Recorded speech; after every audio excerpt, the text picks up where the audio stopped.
al 3. Dice, la palabra del Señor vino a Jonás, hijo de Amitai. Levántate, ve a Nínive, la gran ciudad, y proclama contra ella, porque su maldad ha subido hasta mí. Jonás se levantó, pero para huir a Tarsis, lejos de la presencia del Señor. Y descendiendo a Jope, encontró un barco que iba para Tarsis. Pagó el pasaje y entró en él para ir con ellos a Tarsis, lejos de la presencia del Señor. Bueno, este es un libro bien especial, el libro de Jonás. Yo creo que todos en alguna etapa de nuestras vidas nos hemos sentido como Jonás, o quizás muy a menudo nos hemos sentido como Jonás, y vamos a mirar algo acerca de este libro precioso y vamos a contemplar en esta mañana 3 aspectos básicos del texto que acabamos de leer. Y esos 3 aspectos básicos que vamos a mirar es que aquí hay una ciudad perversa, que es Nínive.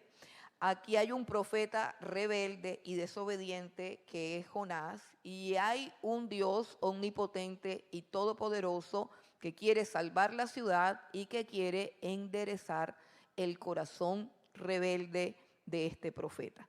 Entonces vamos primero a mirar lo que se nos dice acerca de esta ciudad, de la ciudad de Nínive.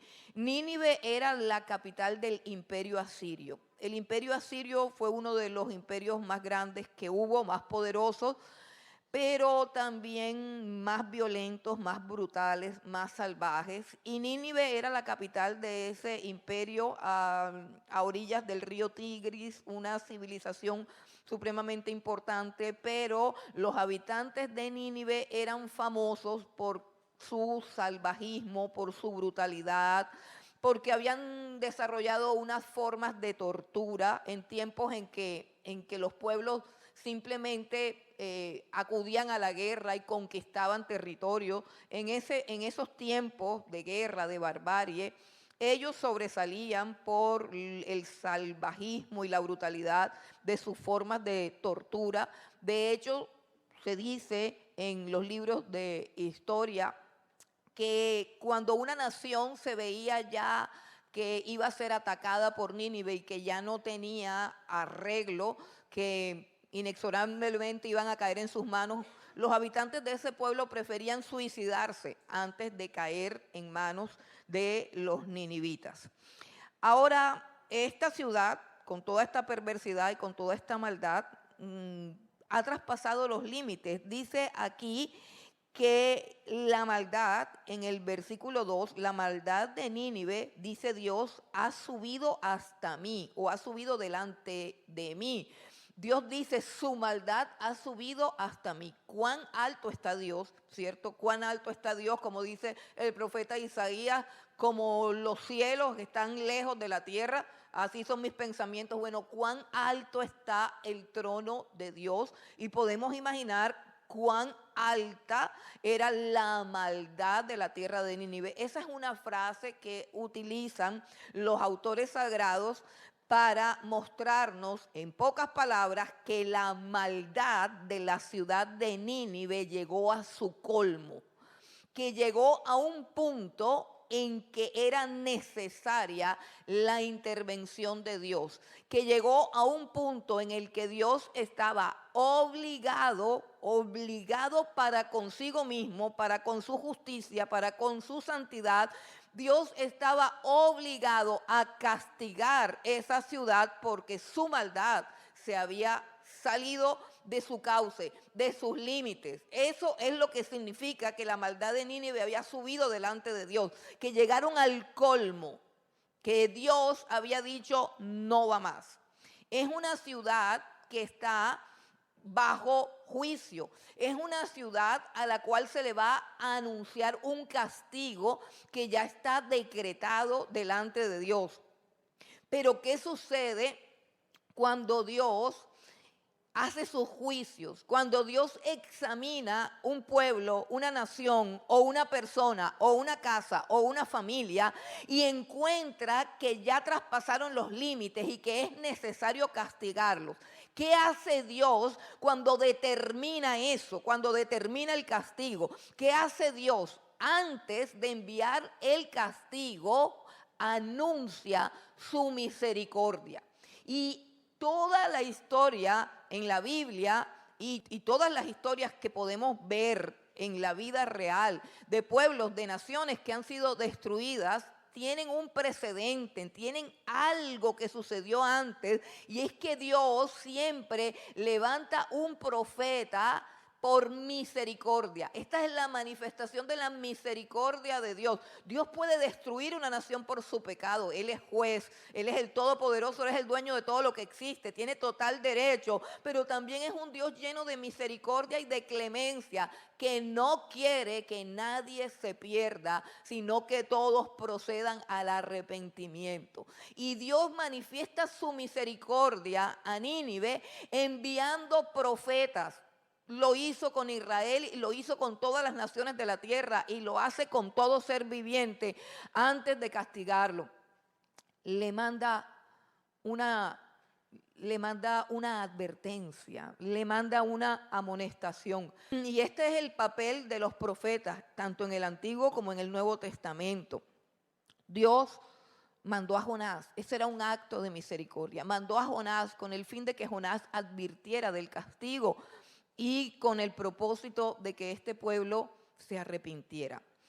Era una ciudad que ya estaba condenada, se le estaba concediendo una misericordia, a ver qué sucedía.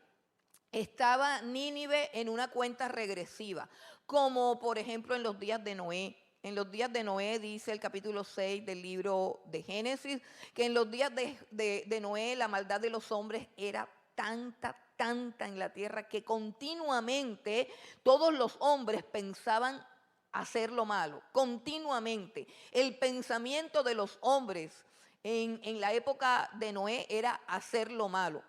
Y Dios, dice la palabra, que se arrepintió de haberlos creado, se arrepintió de haber creado y dijo: he decidido el fin de todo hombre.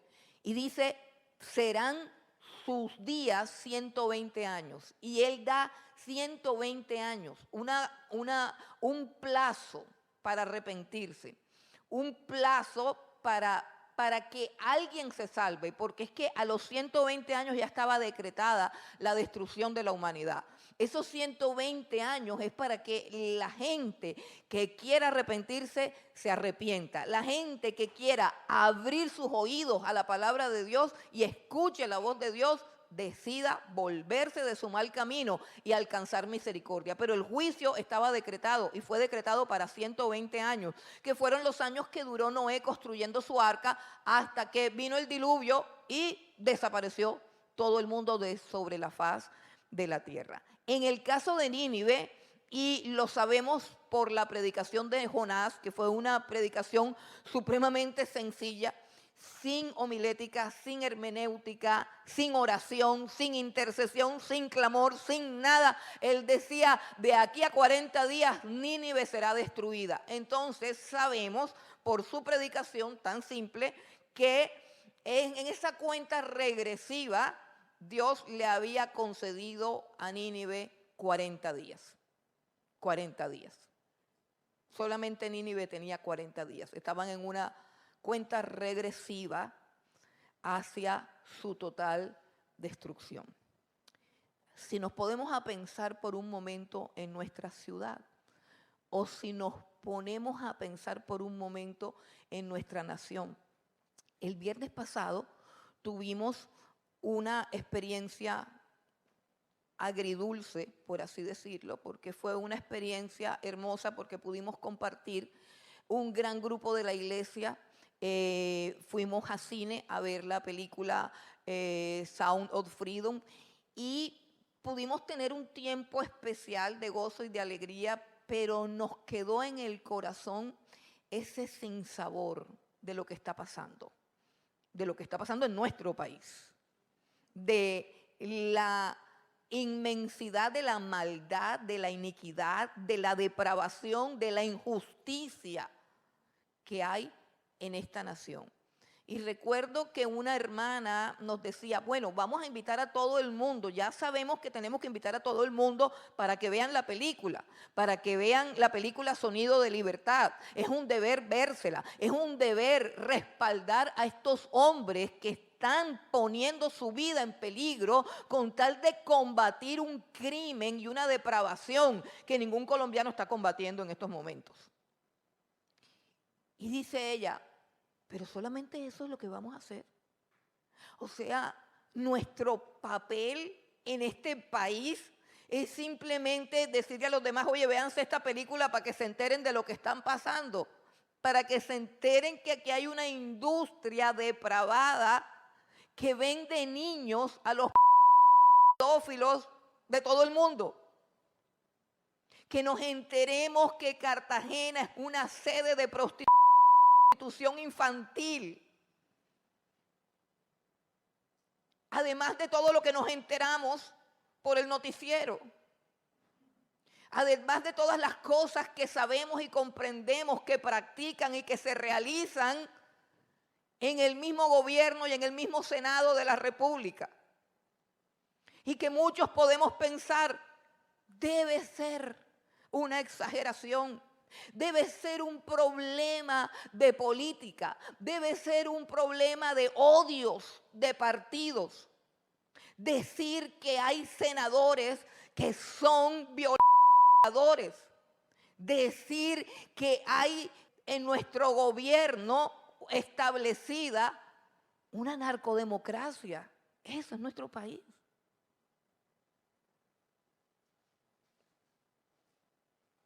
Los presidentes de esta nación, hermanitos queridos, lindos, amados, no los elegimos nosotros solamente.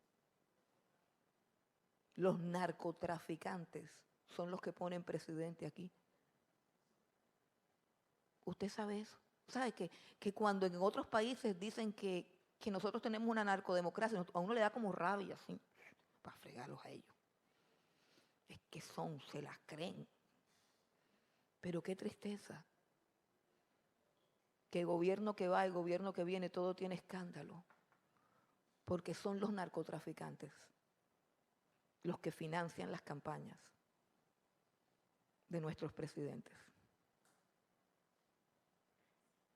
Y a eso entonces empecemos a sumarle toda la maldad, toda la iniquidad, pero sobre todo este tráfico tan terrible de la niñez, que no es solamente esa agencia, no es solamente esa banda, no, hermano, es que están en las esquinas de nuestras calles.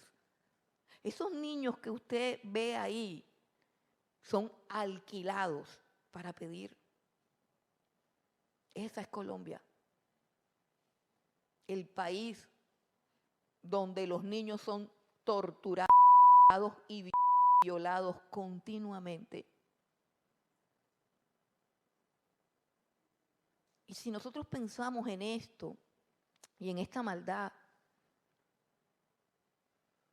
podríamos preguntarnos, ¿no será que también en Colombia hay una cuenta regresiva para su juicio? ¿No será que ya hay una hora, un día y una fecha establecida en el trono de Dios donde Colombia va a pagar por todos los crímenes? Porque la sangre que se ha derramado y que se continúa derramando en nuestra tierra, dice la Escritura que clama por justicia delante del trono de Dios. ¿No será que nosotros no sabemos, no entendemos y no comprendemos que esto ya tiene fecha y hora en el calendario de Dios? Mientras nosotros estamos jugando aquí a la iglesia o jugando al que si me llamas voy y si no me llamas no voy. Si me miras maluco voy o si tengo plata para el bus voy y si no me quedo en casa viendo el televisor. ¿Qué sabes tú ¿Cuántos días le quedan a esta nación para que Dios castigue lo que Él tiene que castigar? Porque es Dios. Él no puede, dice la Escritura, dice su nombre, que Él es lento para la ira y grande en misericordia, pero que de ninguna manera dejará sin castigo a los culpables. De ninguna manera, porque es un Dios justo, porque es un Dios santo. Esta es una ciudad parecida. No es sino que usted salga un ratico. Yo les he estado hablando mucho de eso. Yo no sé si es que me estoy volviendo susceptible, pero yo veo una carga de pecado en la ciudad. Veo una depravación. Veo una vulgaridad que yo siento que predomina en las mujeres vulgares.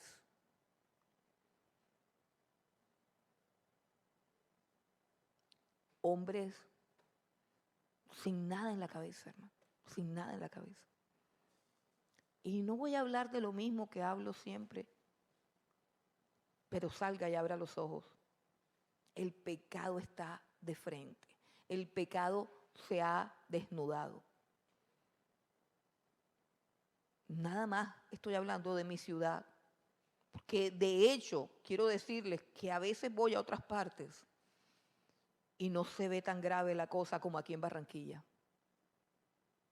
No sé si será el clima, no sé si será, qué será, pero la maldad, la vulgaridad, la fornicación, la drogadicción, la delincuencia, el homosexualismo, la rebeldía, la rebelión contra los padres, todo eso es como una olla que hierve aquí en esta ciudad, en Barranquilla.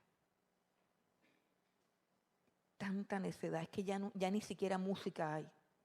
Todo es reggaetón relleno de pornografía. Todo. Y no son los jóvenes, son todos.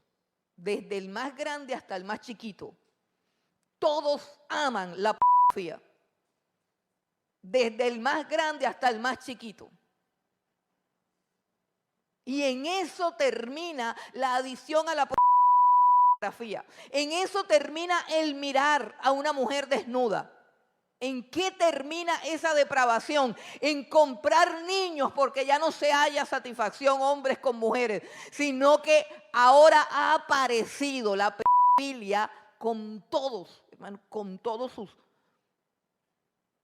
digamos, con todas sus facetas.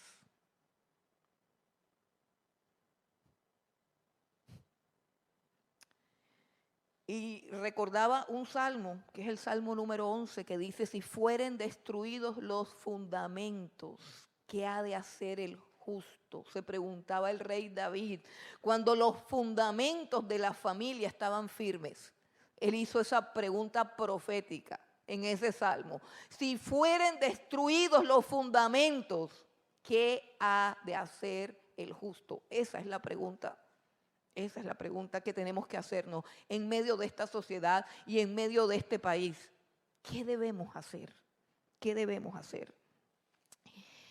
La ciudad es un lugar que tiene más corrupción que un campo. Yo siempre les he dicho que yo amo el campo, que me encantan los pueblos, que me encanta el campo, así. Estar tranquilo, ver la naturaleza, la vegetación, los árboles, los pájaros y no ver las cosas que uno ve acá. Y siempre le he dicho a Dios, hasta que un día Dios me dijo eso fue en el 2017, en agosto 2017, cuando Dios me dio esta palabra.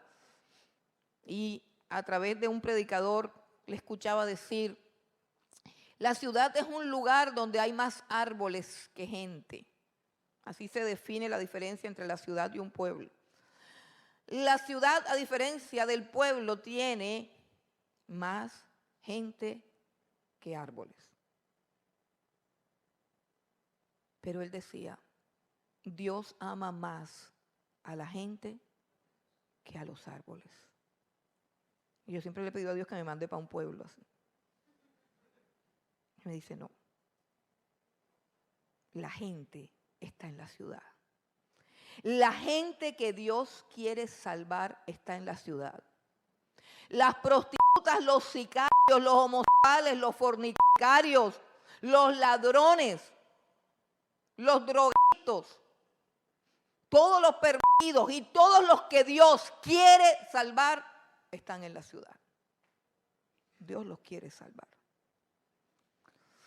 Y antes de castigarlos o de condenarlos, siempre hará un último llamado, una última advertencia. Y siempre que hayan oídos dispuestos a escuchar el evangelio del Señor Jesucristo, habrá esperanza. La única esperanza para Colombia es el evangelio del Señor Jesucristo. La única esperanza para tu familia es Jesucristo. La única esperanza para tus hijos es Jesucristo. La única esperanza para tus nietos es Jesucristo. La única esperanza para tu mañana, porque no hay mañana aparte del reino eterno del Señor Jesucristo. No hay esperanza por fuera del Señor Jesucristo. Entiéndelo, iglesia. Solamente en Cristo Jesús hay esperanza. Y solamente en su evangelio hay salvación. Solamente allí hay futuro. Y por otro lado tenemos al profeta. Un profeta rebelde y desobediente. El profeta Jonás dice que se levantó. Los términos en la Biblia son supremamente importantes. El hebreo es un lenguaje supremamente rico en figuras literarias, en simbolismos, en metáforas. Y utiliza las palabras de una manera, además de eso, súmele que la escritura fue inspirada por Dios. Así que cada palabra tiene una significación y tiene una profundidad. ¿Qué fue lo que Dios le dijo a Jonás? Le dijo, levántate, levántate. Esa es una palabra que casi siempre sale de la boca de Dios para nosotros. Levántate, levántate. ¿No te parece que es una palabra preciosa y que es una palabra necesaria? Cuando Dios viene a nuestras vidas, a la vida de una persona apocada, a la vida de una persona cansada, a la vida de una persona deprimida, a la vida de una persona esclavizada, lo primero que le dice es levántate. Y Dios le dice a este profeta, levántate y ve a Nínive, la gran ciudad, y pregona contra ellos. ¿Qué dice la escritura? Que se levantó, pero no se levantó para obedecer, sino que se levantó para huir de la presencia de Dios, como si eso fuera posible. Eso es imposible. Los salmistas escribieron, ¿a dónde me meteré que el ojo de Jehová no me vea? Si subo al cielo, pues allá estás. Si desciendo a lo más profundo del infierno, allá me alcanza tu mano, allá me alcanza tu diestra. Tú conoces mis pensamientos de lejos, sabes lo que estoy pensando. Cuando era solamente un embrión, cuando yo no era yo, sino que era simplemente la suma de un espermatozoide y un ovario, tus ojos ya me estaban viendo y han visto mis días y han visto mi mañana y han visto mi futuro. No te puedes esconder de la mano de Dios. No se puede huir de Dios. No se puede. Si Él te llama, ríndete. Si Él te llama, entrégate. Si Él te llama, acude. Si Él te llama, responde. No dudes, no tardes, porque Él es Dios y todo lo que Él dice se hace. Todo lo que Él dice sucede. Entonces, si tú estás en esas, tratar de huir de Dios, mi consejo, reconcíliate, humíllate, porque es mejor ser amigo de Dios.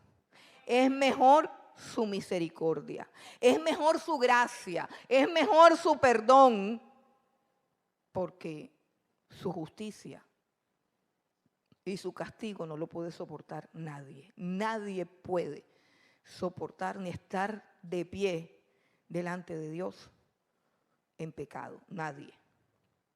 Bueno, la Biblia dice en el versículo 3, que este Jonás se levantó para huir lejos de la presencia del Señor. Y dice que descendió. Huir de Dios es descender. Huir de la presencia de Dios es descender. Huir de la responsabilidad que Dios te entrega es descender. Evadir la asignación y el llamado que Dios hace a tu vida es descender. Descender es disminuirte. Tú tienes un llamado, tú tienes una asignación, tú tienes una responsabilidad en el reino de los cielos. No te alejes de Dios. No te apartes de sus caminos. No pongas excusa. Tú tienes que responderle a Dios. El de al lado le responderá por lo que Dios le mandó a hacer a él. Pero tú le respondes a Dios por tu vida. Tú le respondes a Dios por tu tiempo. Tú le respondes a Dios por cada don, por cada habilidad, por cada minuto, por cada segundo, por cada palabra, por cada destreza que hay en tu corazón y en tu vida. Todo lo que Dios ha puesto en ti es un legado del cual tú tienes que responderle a Dios. Huir de Dios es descender. Decidió huir de Dios. Comprender a Jonás es un poco fácil porque lo estaba enviando Dios a una ciudad de gente mala, de gente perversa. Y es posible que en el corazón de Jonás no hubiese nada, pero nada de afecto ni de simpatía por esa gente. Es más, es posible que algún familiar de Jonás hubiese muerto en manos o en las garras de alguno de esos ninivitas. Y así puede pasar que Dios nos envía a un lugar que no nos gusta. O que nosotros armamos unos esquemas mentales diciendo a tal persona no. Y es posible que no estemos ganándonos ningún alma para Cristo porque solamente invitamos a los que nos caen bien. Yo recuerdo una vez que la empresa donde yo trabajaba estaba en quiebra. Era una EPS y la habían intervenido y entonces estaba en quiebra. Entonces todos los trabajadores estaban así como angustiados porque, ¿qué iba a ser de ellos? Iban a mandar a todo el mundo para su casa. Y yo recuerdo que habían 2 niñas cristianas, eran amigas mías. Nos identificábamos porque éramos cristianas y creíamos en Dios y no sé qué, no sé cuándo. Entonces yo le he dicho a estas 2 niñas cristianas, niñas, ¿por qué no hacemos un grupo de oración al mediodía acá para orar por esta empresa y por todo este poco de gente que están todos asustados porque se van a quedar sin empleo, porque esto va a quebrar y además de eso esto es una EPS, hay una cantidad de personas que van a salir, miles de personas perjudicadas sin atención médica. Entonces vamos a hacer un grupo de oración, no nos podemos quedar ahí. Y le dije a las 2 niñas de 2 iglesias cristianas grandes de la ciudad que tenían años en el evangelio, le dije, bueno, ¿cuándo? ¿A qué hora? Bueno, al mediodía, nos vemos al mediodía.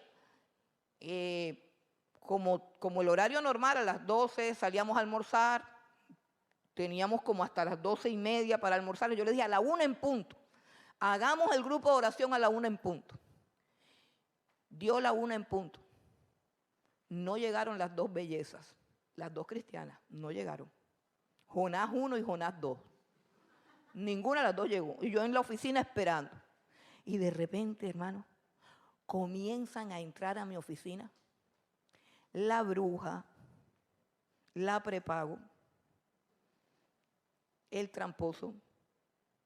O sea, estoy hablando de las características de las vidas de algunos compañeros que eran enemigos acérrimos míos porque yo había confrontado sus prácticas. Había una señora que tenía embrujado a su esposo y ella decía a voz, el cuello, lo que le daba para tomar. Y yo le decía que cómo hacía eso, que eso se le... Bueno, y así, entonces había una bruja, había una niña prepago, casada. Digo, hermano, había de todo, y eso hace años. Eso hace años. Pero, ¿qué me impactó a mí? Que se abrió la puerta y esos fueron los que llegaron. Mis enemigos. Yo no los invité. Y me dijeron, Eloísa, ¿tú que tienes un grupo de oración aquí? Y yo dije, ¿será que me van a matar? ¿Será que me van a incendiar la oficina? Yo, sí, ¿por qué? Ah, que venimos para ver qué es lo que... hermano, yo no lo podía creer. Yo no lo podía creer. Y yo, bueno, pues, bueno, di, ¿qué es lo que no? No, vamos a leer la Biblia y lloramos. De ese grupo que yo recuerde, se salvaron 3 jovencitas. Las 2 prepagos se salvaron. Yo creo que ya no son prepagos. Y lo demás, pues no sé, pero recibieron la palabra de Dios. Y yo creo que la palabra de Dios es viva y eficaz y que produce fruto. Pero uno es el que siembra y otro es el que recoge. Pero muchas veces no son los que yo quiero, sino lo que Dios quiere.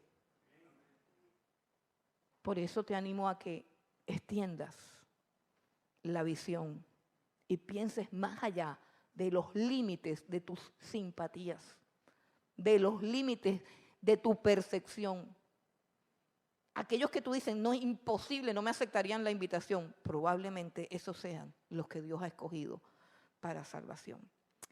El profeta Jonás descendió, compró su boleto, se subió en un barco para Tarsis, pero no contento con eso, y quiero que vengas conmigo y leamos desde el versículo 4, dice, pero el Señor, vamos a leer desde el 3 nuevamente, para que comprendamos mejor todo el proceso de decadencia que está viviendo Jonás en su esfuerzo por huir de Dios. Versículo 3, Jonás se levantó para huir a Tarsis, lejos de la presencia del Señor, y descendiendo a Jope, subraya ahí, descendió a Jope, encontró un barco que iba a Tarsis, pagó el pasaje y entró en él para ir con ellos a Tarsis, lejos de la presencia del Señor.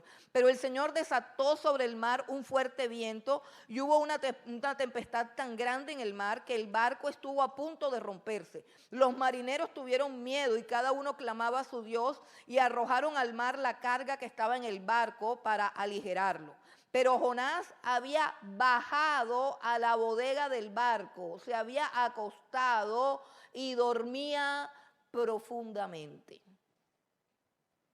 Él no se quedó arriba en el barco, no se quedó en la zona donde está la gente, se fue a lo más bajo. Por eso les digo que huir de la presencia de Dios es ir descendiendo gradualmente. Descendió a Jope y luego que está en el barco, desciende a lo más hondo, a lo más bajo del barco. Siempre que estés caminando en tu obstinación, siempre que estés caminando en los planes con los que no has invocado a Dios, con los planes que tú has trazado, vas a ir descendiendo poco a poco, descendiendo poco a poco. ¿Y qué pasó cuando él descendió a la parte más baja del barco, donde ya no se puede descender más? Se durmió. Y dice que se durmió profundamente. Y eso es lo que le pasa a los creyentes que descienden, que no buscan el rostro de Dios, que se apartan de su presencia, que endurecen el corazón, se les cauteriza la conciencia. Uno puede pensar que cuando uno se aleja de la presencia de Dios, uno se va a sentir mal. Uno se va a sentir inquieto. O uno va a perder la paz, ¿cierto? Uno puede creer que si tiene paz es porque Dios está con uno. Pues no, hermano, no. Él fue descendiendo, descendiendo, hasta que se durmió. Estaba plácidamente dormido en medio de una tormenta.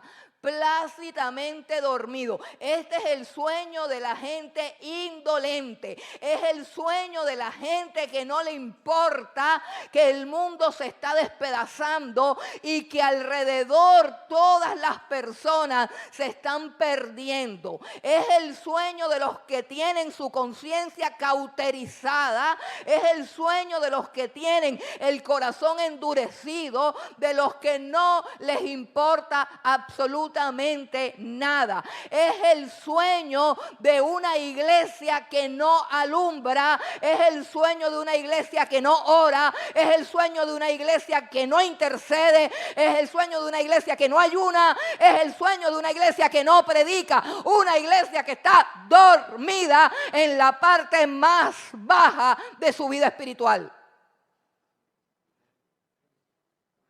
Adormecidos, aletargados, y no se dan cuenta de lo que está pasando. Porque yo, una de las cosas que pensaba es que cómo era posible que un hombre, hablando del personaje de la película, personaje real, Tim Ballard, un agente de Estados Unidos, de la Marina de los Estados Unidos, está combatiendo el crimen, exponiendo su vida. Un hombre temeroso de Dios, un hombre que confía en Dios, un hombre que entiende que ha sido llamado para ser sal y para ser luz. ¿Cómo es posible que ellos expongan su vida para salvar a nuestros niños mientras nosotros dormimos como iglesia? Sin saber qué es lo que está pasando. Mientras nosotros, ¿cuántas veces no hemos ido a Cartagena a darnos un playazo? ¿Cuántas veces no has paseado por la ciudad amurallada sabiendo que eso está lleno de niños que están siendo violados una y otra vez? Ni siquiera muertos, asesinados, no. Eso sería mejor. Sería menos grave que lo que ellos están viviendo. Ahí está Jonás, completamente dormido. Fue avergonzado y reprendido por los paganos. Jesús dijo que nosotros, la iglesia, somos la sal de la tierra y la luz del mundo, pero que si la sal deja de dar su sabor, de hacer su efecto preservador de la pudrición, si la sal no sirve ya para nada, entonces dice que será hollada, pisoteada por los hombres. Y aquí está Jonás en el lugar equivocado, descendiendo hacia lo más bajo, en un estado de irresponsabilidad, en un estado de aletargamiento, de dureza de corazón, y son los paganos. Dice, el capitán se le acerca y le dice, ¿cómo es que estás durmiendo? O sea, ¿cómo es posible que tú estés dormido en medio de esta tormenta tan terrible? Esa es la pregunta del mundo.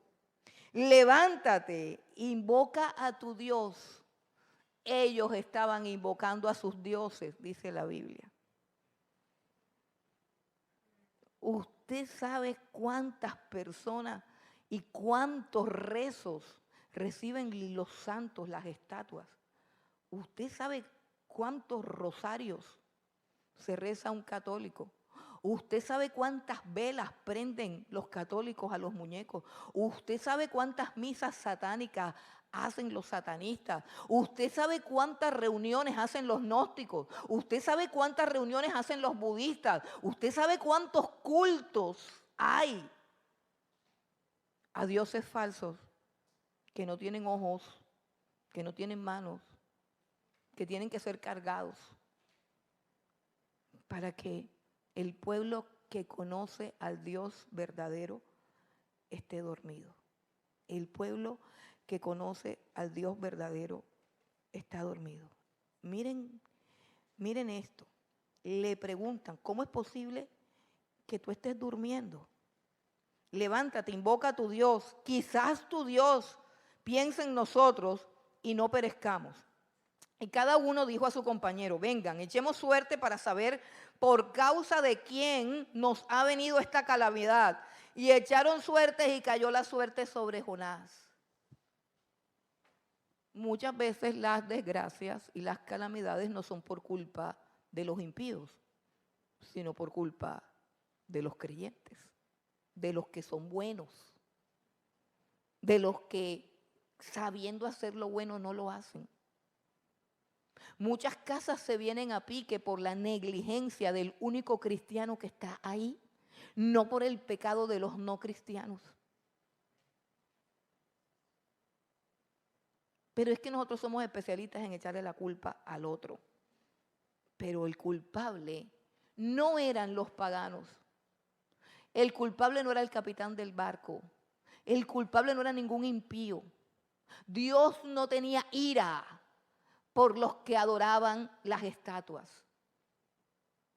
Porque nosotros creemos que todas las maldiciones que hay en este país son por todas las estatuas que adoran los idólatras. No. Aquí no era así. No era así. Todos tenían su culto a sus dioses, todos estaban invocando al Chapulín, a Superman, a San Gregorio, a San Pancracio, todos estaban invocando a sus dioses. La ira de Dios no era sobre ellos, la ira de Dios era sobre el profeta que había descendido y se había dormido. Dios estaba enojado con su siervo, no con los demás. Bueno, entonces como la culpa evidentemente la tiene Jonás, entonces ahora lo van a interrogar. Miren el interrogatorio de Jonás, versículo 8. Entonces le dijeron, decláranos ahora por causa de quién nos ha venido esta calamidad. ¿Qué oficio tienes y de dónde vienes? Hay veces en que pasamos inadvertidos. O sea, a nosotros nos encanta jugar del espía secreto. Es más fácil que nadie sepa que somos cristianos y andar infiltrados. El chiste mundano, la vulgaridad, el traguito, no sé qué, la televisión, sí. ¿Te viste la última película de fulano? Sí. Y te viste a fulano que salió haciendo, sí. Callado. A lo secreto. Ahora le preguntan, ajá, ¿quién eres tú? ¿Quién eres tú? ¿Tú a qué te dedicas? ¿Y de dónde vienes? ¿Cuál es tu tierra? ¿De qué pueblo eres? Ahora le tocó hablar, le tocó abrir la boca. Me imagino que está así como despertando. Él le respondió, soy hebreo y temo al Señor Dios del cielo que hizo el mar y la tierra. Mire la declaración que hace Jonás. Soy hebreo y temo al Dios de los cielos, del mar y de la tierra. Los dejó a todos tostados. Porque todo Dios que se respete, por ejemplo, hay un Dios que es el Dios del viento. Después hay otro Dios que es el del agua. Después hay otro Dios que es el del sexo. Después hay otro Dios que es el Dios del dinero. Después está el Dios de la lluvia. Y después, pero ya con esta declaración, hermano, Jonás está diciendo, hombre, el único que tiene un Dios verdadero aquí soy yo. Porque el Dios mío es del cielo, de la tierra y del mar. Hermano, no ha predicado, pero nada más presentó el nombre de Dios. Y dice que los hombres inmediatamente, versículo 10, se asustaron. ¿Cómo? ¿Que el Dios tuyo qué? Es el que hizo el cielo, el que hizo la tierra y el que hizo el mar. Y dice, estamos tostados aquí, claro. Ahora lo entendemos todo. Ahora lo entendemos todo. Pero ¿de qué sirve la teología para un teólogo dormido? ¿De qué sirve que tú te sepas los atributos de Dios si estás dormido y has descendido tan bajo? ¿De qué sirve? Miren que estos hombres enseguida se asustaron. Dice, los hombres se atemorizaron en gran manera y le dijeron, ¿qué es esto que has hecho? Porque ellos sabían que él huía de la presencia del Señor por lo que él les había declarado. Entonces ellos le preguntaron, ¿qué vamos a hacer contigo para que el mar se calme alrededor? Es que estaban a punto de morir. Es que la tormenta se salió de su cauce y estaba por hundir el barco. Y aquí está el culpable. El único que conoce al dueño de la tormenta está dormido. Está dormido. Mientras los paganos oran, mientras los impíos rezan, mientras los brujos ayunan, usted pasa poniendo excusas. Lo tercero que tenemos aquí es un Dios grande que quiere salvar a la perversa ciudad de Nínive y que quiere enderezar el camino torcido de su rebelde y desobediente siervo. Mire lo que dice el versículo 4, dice, pero el Señor desató sobre el mar un fuerte viento. ¿Por qué? Porque Él es el Dios que hizo el mar. Él es el Dios que hizo la tierra. Él es el Dios que gobierna el universo. Él es el omnipotente. Él es el todopoderoso. Él es soberano. Entonces este Dios creó una tempestad, y una tempestad que no se calmaba hasta no conseguir lo que Dios pedía, lo que Dios reclamaba. Cuando Dios va a hacer algo, lo va a hacer contigo, lo va a hacer sin ti o lo va a hacer a pesar de ti, pero lo va a hacer. Lo va a hacer porque Él es el Todopoderoso, es el Dios que el mismo Jonás ha dicho que hizo los cielos, el mar y la tierra. El dueño de todo lo que existe, el único Dios verdadero, en su ira desató una tormenta. Su poder. Lo primero que nos muestra Dios aquí en el libro de Jonás es su omnipotencia. Es el Dios que todo lo puede. Es el Dios que todo lo puede. Es el Dios que gobierna el universo. Pero no solamente nos muestra su omnipotencia, sino que también nos muestra su misericordia.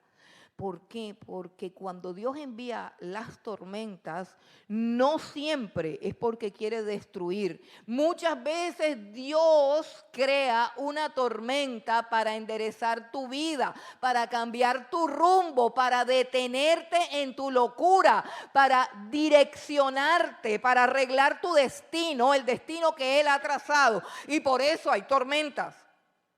Gracias a la tormenta, toda esta tripulación de paganos que invocaban dioses falsos descubrieron cuál era el único Dios verdadero. Gracias a estas tormentas, ellos supieron que sus dioses no servían para nada y que solamente había un Dios. Gracias a esta tormenta, Jonás no descendió todavía más abajo. Esta fue la tormenta que despierta a Jonás de su sueño.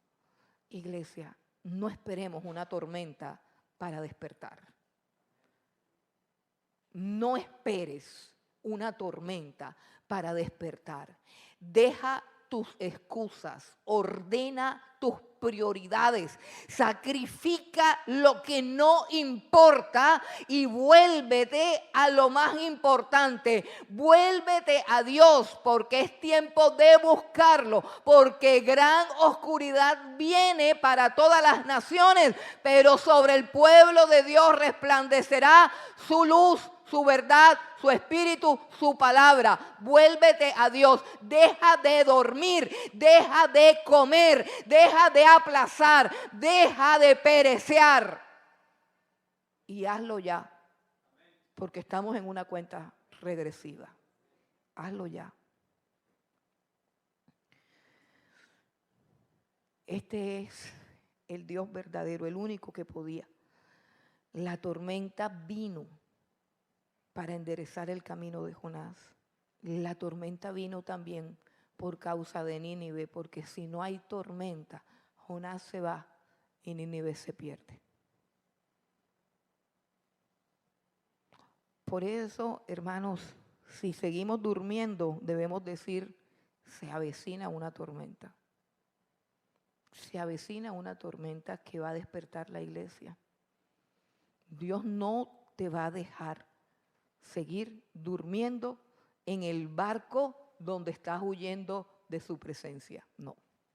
Dios no va a permitir que tú sigas durmiendo en un barco que se aleja de su presencia.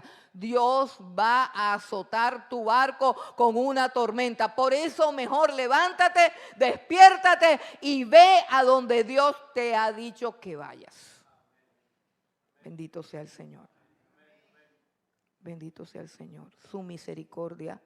Y la tercera cosa que vemos, ya para terminar, de esta porción de Jonás, es su salvación.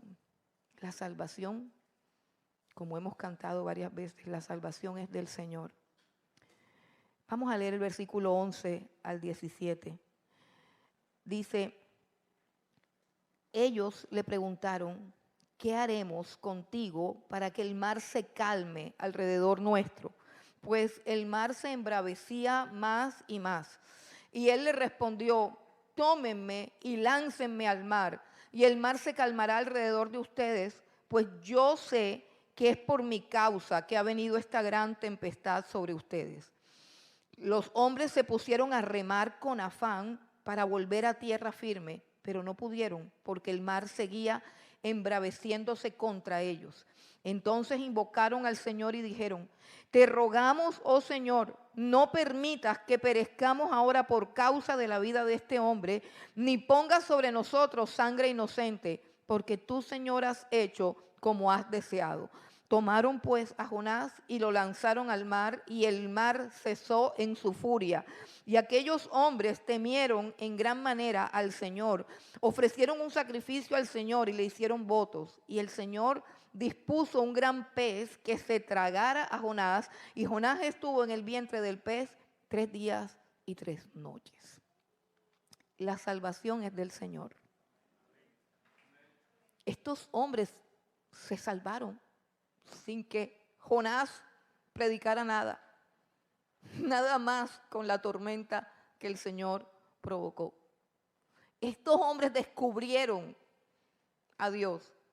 Mire el temor con el que oran. Jonás les está diciendo, tírenme al mar, no hay de otra, me tienen que tirar al mar. El enojo de Dios es porque yo estoy en este barco. Mire qué cínico, qué descarado. Y ellos resultaron ser más nobles que Jonás. Comenzaron a tratar de ir, ¿cómo vamos a tirar a este hombre? ¿Cómo vamos a ahogar a este hombre? Hicieron todo lo posible por salvarlo, pero no pudieron, porque Dios estaba realmente enojado con Jonás. Y no lo tiran así como que mira, pedazo de, lárgate. Lo tiran con temor.